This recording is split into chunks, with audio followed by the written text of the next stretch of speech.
আল্লাহ তাআলার কাছে সবথেকে প্রিয় ইবাদত কি? প্রিয় ইবাদত কি? আমি এই প্রসঙ্গে ওই এলাকায় আলোচনা করেছি। আল্লাহ তাআলার কাছে সবথেকে প্রিয়, এটা জোরে বলুন না বাবা, নামাজ বলছেন ভুল বললেন। আল্লাহ তাআলার কাছে সবথেকে গুরুত্বপূর্ণ ইবাদত নামাজ। দিস ইজ কারেক্ট, এটা হলো সত্য কথা। কিন্তু আল্লাহ তাআলার কাছে সবথেকে প্রিয় ইবাদত নামাজ নয়, অন্য কিছু। বলবো ভাই, কি বলবো? আসুন না, এই নামাজ ছাড়ে অন্য কোন ইবাদত আল্লাহ তাআলার কাছে প্রিয় ইবাদত, এই প্রসঙ্গে একটি হাদিস শুনুন। হাদিসটি লিপিবদ্ধ আছে দেওবন্দ থেকে ছাপানো তিরমিজি শরীফ জিল নাম্বার 2 পেজ নাম্বার 174। নবীজি বলছেন, লাইসা শাইকুন আকরামা আল্লাহি মিনাদ দুআ। আল্লাহ তাআলার কাছে সবথেকে প্রিয় ইবাদতের নাম হলো দোয়া করা। জোরে বলেন সুবহানাল্লাহ। সবথেকে প্রিয় ইবাদত কোনটা? জোরে বলতে হবে, কোন দোয়া, কোন ইবাদত? দোয়া করা। মুসলমান সবথেকে আল্লাহ তাআলার কাছে যেটা গুরুত্বপূর্ণ ইবাদত, নামাজ পরিত্যাগ করা যাবে? করা যাবে? আল্লাহ তাআলার কাছে সবথেকে যেটা গুরুত্বপূর্ণ ইবাদত সেটা হলো নামাজ। নামাজকে পরিত্যাগ করা যাবে না। তদ্রূপ আল্লাহ তাআলার কাছে সবথেকে প্রিয় ইবাদত হলো দোয়া করা। এই দোয়াকে পরিত্যাগ করা যাবে? যাবে না না। কিন্তু পরিত্যাগ করছে কিনা? দোয়া ছাড়ছে কি ছাড়ছে না? আস্তে আস্তে লোক ছাড়ে না। মানে এখানে দোয়া করা যাবে না, ওখানে দোয়া করা যাবে না, এই জায়গায় দোয়া করা যাবে না। দোয়ার হাদিসই খুঁজে পাচ্ছে না। ভাই আমি আপনাকে বলবো, দোয়ার হাদিস খোঁজার দরকারটা কি? দোয়ার কোরআনের আয়াতই তো আছে। আল্লাহ তাআলা বলছেন সূরা মুমিন আয়াত নাম্বার 60, 60 নাম্বার আয়াত। আল্লাহ তাআলা বলছেন, উদুউনি আস্তাজিব লাকুম। আল্লাহ তাআলা বলেন, হে আমার বান্দা বান্দীরা, তোমরা আমার কাছে দোয়া করতেই থাকো, আমি আল্লাহ তোমাদের দোয়াকে গ্রহণ করতেই থাকবো। জোরে বলেন সুবহানাল্লাহ। সুবহানাল্লাহ, সুবহানাল্লাহ। আল্লাহ তাআলা বলছেন, হে আমার বান্দা বান্দী, ও হে আমার বান্দা বান্দীরা, তোমরা আমার কাছে দোয়া করতেই থাকো, আমি আল্লাহ তোমাদের দোয়াকে গ্রহণ করতেই থাকবো। আল্লাহ যখন বলে দিয়েছেন আমার কাছে দোয়া করতেই থাকো, করতেই থাকো মানে কি? একবার করে বলবো, এটা ভালো বলবো, করতেই থাকে মানে কি? একবার তো দোয়া হয়ে গেল, আর দোয়া করার দরকার নাই, এই কথা কি চলবে? এই কথা চলে না। যখনই বলেছেন আল্লাহ তাআলা আমার কাছে দোয়া করতেই থাকো, তাহলে আপনার এই লজিক লাগানো। একবার তো মাওলানা শাহজাহান সাহেব দোয়া করে দিয়েছেন, মুফতি সাহেব আপনার দোয়া করার দরকার কি? এই কথা আপনি আর বলতে পারবেন না। আপনি এই লজিক লাগাতে পারবেন না যে আমার বাপ তো আমার জন্য একবার দোয়া করে দিয়েছে, আমার মায়ের দোয়া আমার দরকার কি? এই দোয়া, এই লজিক লাগানো যাবে না। আপনি যদি বলেন না না মুফতি সাহেব আমি যোহরের নামাজের সময় দোয়া করেছি, আসরের নামাজের সময় আর দোয়া করা দরকার কি? লজিকটা কি চলবে না বন্ধ হবে? এই লজিক চলবে? এই লজিক চলবে না। কারণ আল্লাহ তাআলা বলেছেন, উদুউনি আস্তাজিব লাকুম। হে আমার বান্দা বান্দীরা, তোমরা আমার কাছে দোয়া করতেই থাকো। করতেই থাকো মানে কি? কি? Pray to Almighty Allah. তোমরা আল্লাহ তাআলার কাছে কন্টিনিউয়াসলি দোয়া করতে থাকো। যতবার দোয়া করবে আল্লাহ ততবার দোয়াকে কবুল করবেন। জোরে বলেন সুবহানাল্লাহ। সম্মানিত মুসলিম সমাজ, আরেকটু আগে চলি। দোয়া করি আমরা অনেক রকম। কেউ বলছে আল্লাহ অন্যের ভুটভুটি দেখে দেখে দেখে দেখে আর ভালো লাগে না, অন্যের ভুটভুটি ভাড়াতে চালানো ইচ্ছা করছে না, আমাকে একটা ভুটভুটি দাও। কেউ বলছে আমাকে একটা বাইক দাও, কেউ বলছে আমাকে একটা মারুতি দাও, কেউ বলছে আল্লাহ আমার গ্রামের মসজিদটা ঠিক করে দাও, কেউ বলছে আল্লাহ আমার বাড়িটা ঠিক করে দাও, কেউ বলছে আমার নারী অসুস্থ হয়ে গেছে, আল্লাহ আমার নারীকে অসুস্থতা, আমার নারীর অসুস্থতাকে দূর করে নারীকে সুস্থ সবল করে দাও। কারো দোয়া হলো নিজের সন্তানের জন্য, কারো দোয়া হলো নিজের বাচ্চার জন্য, কারো দোয়া হলো নিজের স্ত্রীর জন্য, কারো দোয়া হলো নিজের বাপের জন্য, কেউ নিজের সুস্থতার জন্য, কেউ নিজের ব্রেনের জন্য। দোয়া অনেক কোয়ালিটি আছে, অনেক রকম আছে। কিন্তু আমি আপনাকে জিজ্ঞেস করতে চাই, পৃথিবীর মধ্যে বান্দারা যত আল্লাহ তাআলার কাছে দোয়া করে, এই দোয়া সমূহের মধ্যে সবথেকে উত্তম দোয়া আল্লাহ তাআলার কাছে কোনটা বলতে পারবেন? হানা বলুন না, পারলে বলে দিব, আর পারলে তো বলার দরকার নেই। সবথেকে উত্তম দোয়া আল্লাহ তাআলার কাছে কোনটা তো এই প্রসঙ্গে একটি হাদিস শুনুন। শুনতে কি খারাপ লাগছে ভাই? খারাপ লাগছে না? যারা যারা শুনতে চান আর নামাজ পড়বেন মুসলমান তারা আরেকবার হাত তুলে বলুন তো ইয়া রাসূলুল্লাহ।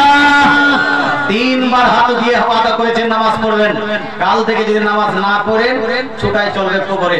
মুসলমান আপনাকে বলতে চাই আল্লাহ তাআলার কাছে সবথেকে প্রিয় দোয়া আপনার ইবাদত হলো দোয়া, কিন্তু সবথেকে বেস্ট দোয়া, সবথেকে উত্তম দোয়া, মা বোন আপনারাও শুনুন, সবথেকে ভালো দোয়া এগুলো তো ভালো, যেগুলো জায়েজ দোয়া করবে সবটাই চলবে, কিন্তু সবথেকে উত্তম দোয়া কোনটা?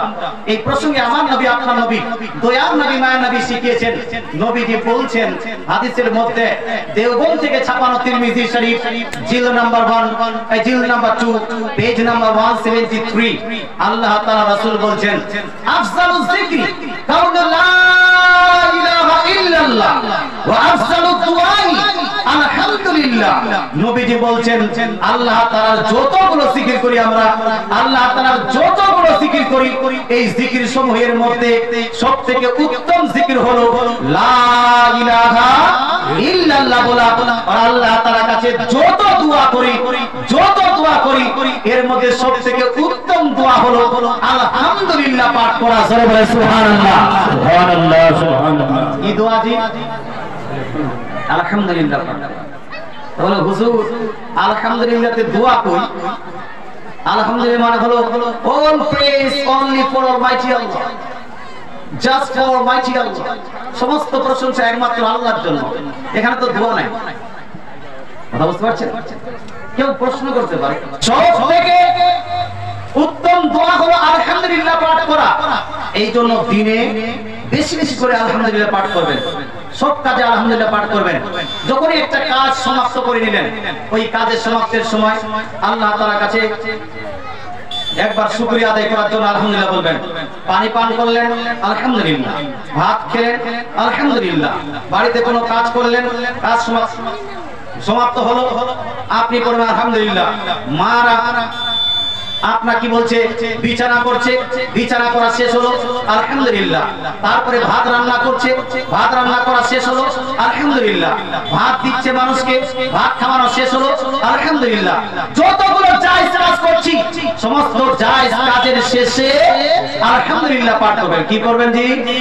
আলহামদুলিল্লাহ পাঠ করবেন। আচ্ছা আলহামদুলিল্লাহ পাঠ যদি করা হয় জায়েজ কাজের শুরুতে অথবা শেষে, তাহলে লাভটা কি হবে? এই প্রসঙ্গে হচ্ছে হাদিস শুনুন। হাদিসটি লিপিবদ্ধ আছে বহু হাদিস গ্রন্থে, যদিও সনদ দুর্বল, তবে সনদ দুর্বল হলেও ফজিলতের ক্ষেত্রে হাদিসটি গ্রহণযোগ্য, ফজিলতের ক্ষেত্রে হাদিসটি গ্রহণযোগ্য। হাদিসটি হলো এইভাবে, নবীজি বলছেন কুল্লু আমরিন জিবালিন লাম ইউবদা বিল হামদুলিল্লাহ ফাওয়া আফতা।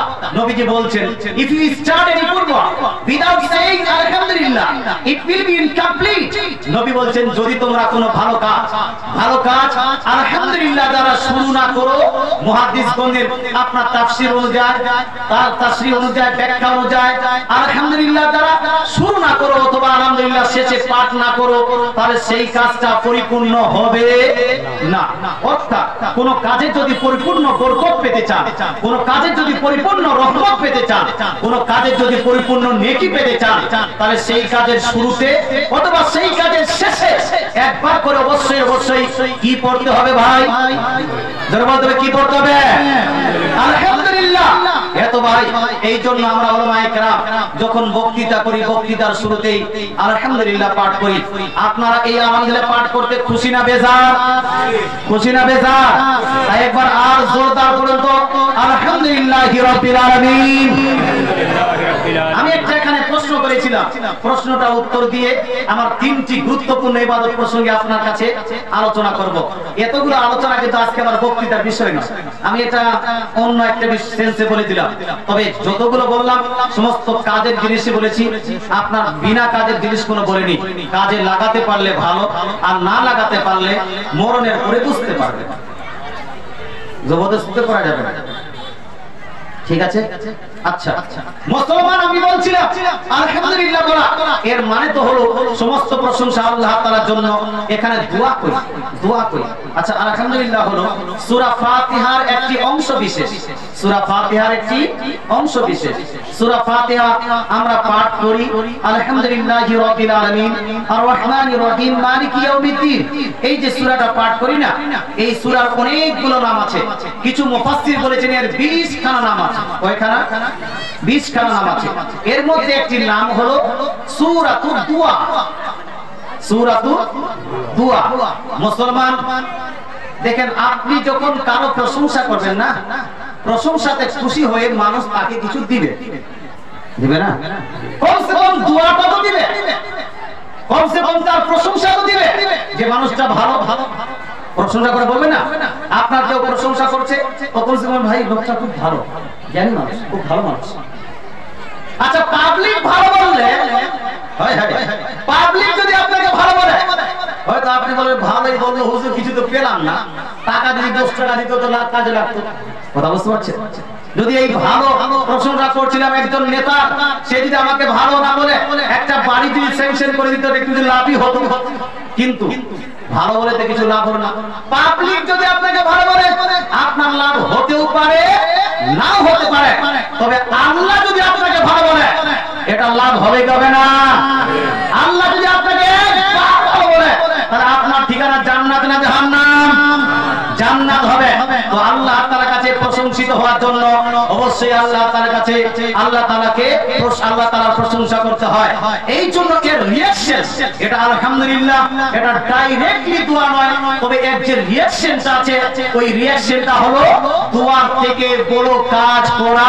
এই জন্য আলহামদুলিল্লাহ দোয়াকে, এটাকে দোয়া বলে আখ্যায়িত করা হয়েছে।